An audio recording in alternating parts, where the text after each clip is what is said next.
చేసినాం.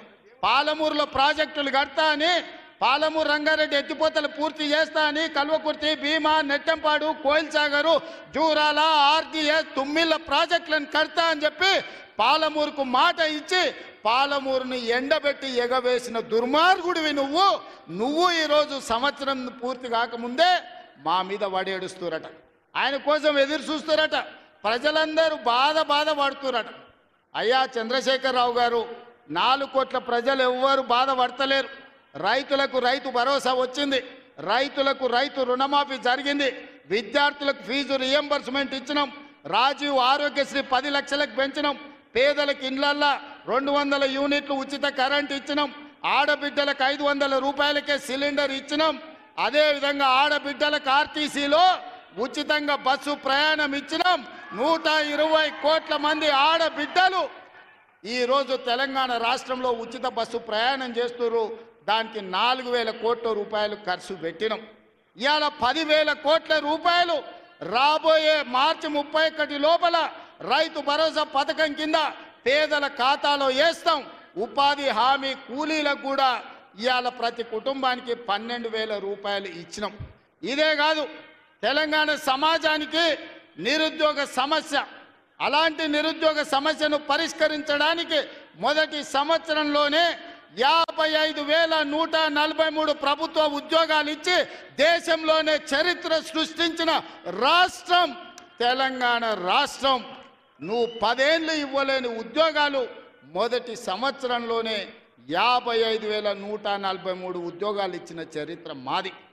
వీటన్నిటి మీద నీకు చిత్తశుద్ధి ఉంటే, నీ నాయకత్వం మీద నీకు నమ్మకం ఉంటే నువ్వు రా అసెంబ్లీలో. ఈ వివరాలన్నీ అసెంబ్లీలో పెడతా, చర్చ చేద్దాం. ఆయన కొడితేనంట బలంగా కొడతాడంట. సరిగ్గా నిలబడేది నేర్చుకోని ఆయన కట్టె లేకుండా. నీ పరిస్థితి ఎట్లుందో తెలంగాణ సమాజానికి తెలియదా? నువ్వు తూగుతున్నావా, సోగుతున్నావా, నువ్వు నిలబడగలిగే పరిస్థితిలో ఉన్నవా? ఆయన బలంగా కొడతాడంట, ఆయన లేచి వస్తాడంట. సోషల్ మీడియాలో నాకు ఆయనకు పోటీ పెడితేనంట ఆయనకు లైక్లు ఎక్కువ వచ్చినాయంట. టిక్టాక్లో 10 ఏళ్ళు ముఖ్యమంత్రి చేసినోడు, కేంద్ర మంత్రి చేసినోడు ఇవాళ టిక్టాక్లో కేసీఆర్కు రేవంత్ రెడ్డికి పోటీ పెడితే ఆయనకు లైక్లు ఎక్కువ వచ్చినాయంటే నాకు తక్కువ వచ్చినాయంటే ఇవాళ వాళ్ళ కార్యకర్తలతో మాట్లాడుతున్నాను. నేను అడగదలుచుకున్నా, ఆ మధ్యలో బాలీవుడ్లో కూడా సల్మాన్ ఖాన్కు, రాఖీ సావంత్కు కూడా టిక్టాక్లో పెడితే రాఖీ సావంత్కి ఎక్కువ లైకులు వచ్చినాయి. అంత మాత్రాన ఆమె సల్మాన్ ఖాన్ కంటే గొప్ప నటుడు నటురాలు అనేవారని అనుకుంటారా? ఇవాళ చివరికి ప్రజలు తిరస్కరించి, ప్రజలు డిపాజిట్లు జప్తు చేస్తే ముఖం జల్లక ఫామ్ హౌస్లో వండుకున్న చంద్రశేఖరరావు సోషల్ మీడియా టిక్టాక్లో నాకు లైక్లు వచ్చినాయని చెప్పుకునే పరిస్థితికి వచ్చిందంటే ఆయన మానసిక పరిస్థితి ఎట్లుందో తెలంగాణ సమాజం అర్థం చేసుకుంటుంది. పెద్ద మనిషి ఆయన వయసులో, నేనేం కాదంటలేను. ఆయన పిల్లలు యమకింకర్లాగా తయారై ఊరి మీద పడి మేస్తున్నారు. ఫస్ట్ నీ కొడుకుని అల్లుని కంట్రోల్లో పెట్టు చంద్రశేఖరరావు. నువ్వు రా సభకు. 5 తారీఖు నాడో 6 తారీఖు నాడో స్పీకర్ గారు అనుమతి తీసుకొని ఏబిసిడి వర్గీకరణ మీద మా మాదిగ సోదరుల 35 ఏళ్ల పోరాటం, అదేవిధంగా 100 సంవత్సరాలు బ్రిటిషర్స్ ఉన్నప్పుడు కులగణన చేసిరు. 100 ఏళ్ల వరకు బలైన వర్గాలు ఎంతమంది ఉన్నారో వాళ్ళ లెక్క వాళ్ళకే తెలియదు. ఎంతోమంది ప్రధానమంత్రులు, ముఖ్యమంత్రులు మారినారు కానీ బీసీల లెక్కలు తేల్చలేదు. కానీ భారత్ జోడోలో రాహుల్ గాంధీ ఇచ్చిన మాట ప్రకారం ఈరోజు కాంగ్రెస్ పార్టీ బీసీల లెక్కలు తేల్చింది, ఇంటింటికి పోయింది, లెక్క కట్టింది. రాబోయే 2 తారీఖు నాడు బీసీ కులగణన నివేదిక రాబోతుంది. అదేవిధంగా మాదిగల వర్గీకరణ మీద కూడా జ్యుడిషియల్ కమిషన్ నివేదిక ఇవ్వబోతుంది. ఫిబ్రవరి మొదటి వారంలో అసెంబ్లీలో బీసీ కులగణన మీద, అదేవిధంగా మాదిగల వర్గీకరణ మీద సభను పెట్టబోతున్నాం. నీకు చేతనైతే చిత్తశుద్ధి ఉంటే సభకు రా, చర్చ చేద్దాం. నువ్వా మేమా తేల్చుకుందాం. నీ ఫామ్ హౌస్లో నీ వంది మాగదులను, నీ భజన చేసేటోళ్లను నువ్వు వాళ్ళను జమేసుకొని వాళ్ళ ముందల పొంకనాలు కొట్టకు చంద్రశేఖరరావు. నువ్వు కాలం జల్లిపోయిన 1000 రూపాయల నోటువే.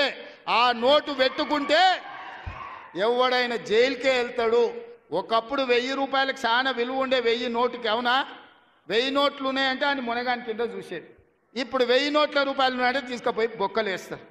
చంద్రశేఖరరావు గారు కూడా రద్దయిపోయిన 1000 రూపాయల నోటు, ఇంకా దానికి విలువ లేదు. తెలంగాణ సమాజంలో నిన్ను అడిగేటోళ్ళు లేరు. చంద్రశేఖరరావు, నువ్వు ఫామ్ హౌస్లు ఉండి ప్రజలతో నీకు బంధం తెగిపోయినట్టుంది. ప్రజలు ఏం ఆలోచన చేస్తురో చూడు. రైతులకు రైతు భరోసా అందింది. ఇది నా జవాబు, లెక్కల అసెంబ్లీలో చెప్తా. రైతులకు 21,000 కోట్ల రూపాయల రుణమాఫీ జరిగింది. రైతులకు వడ్ల కోసం 500 రూపాయల బోనస్ ఇచ్చినాం. రైతులకు వ్యవసాయానికి 24 గంటలు ఉచిత కరెంట్ ఇచ్చినాం. రైతులకు 200 యూనిట్లు ఇంట్లో ఇవాళ ఉచితంగా ఇస్తున్నాం. ఆడబిడ్డలకు బస్సు ఉచితం ఇచ్చినాం. ఆడబిడ్డలకు 500 రూపాయలకు సిలిండర్ ఇచ్చినాం. ఇవాళ యువకులకు 55,143 ఉద్యోగాలు ఇచ్చినాం మొదటి సంవత్సరంలో. ఒకవేళ మమ్మల్ని అభినందించడానికి నీకు మనసు రాకపోతే అదే ఫామ్ హౌస్లో అట్లే వండుకొని ఉండు. నిన్నెవ్వరు అడుగుతలేరు, కడుగుతలేరు, కొడతలేరు. కాబట్టి ఇవాళ ఇన్ని రకాల సంక్షేమ కార్యక్రమాలు ముందుకు తీసుకొని వెళ్తున్నాం. చంద్రశేఖరరావు గారు, నువ్వు రా అసెంబ్లీకి. ఎందుకంటే నాకు గద్దర్ ప్రోగ్రాం ఉంది, ఇంకా చాలా విషయాలు చెప్పాలి. ఎల్పి ఇప్పుడు ఇవాళ రవీంద్ర భారతిలో గద్దర్ గారి కార్యక్రమం ఉంది. అర్జెంటుగా నేను బయలుదేరాల్సి వస్తుంది. కాబట్టి మిగతా వివరాలు గద్దర్ వేదిక మీద చెప్తా, ఆ తర్వాత అసెంబ్లీలో చెప్తా. ఇంత పెద్ద కార్యక్రమాన్ని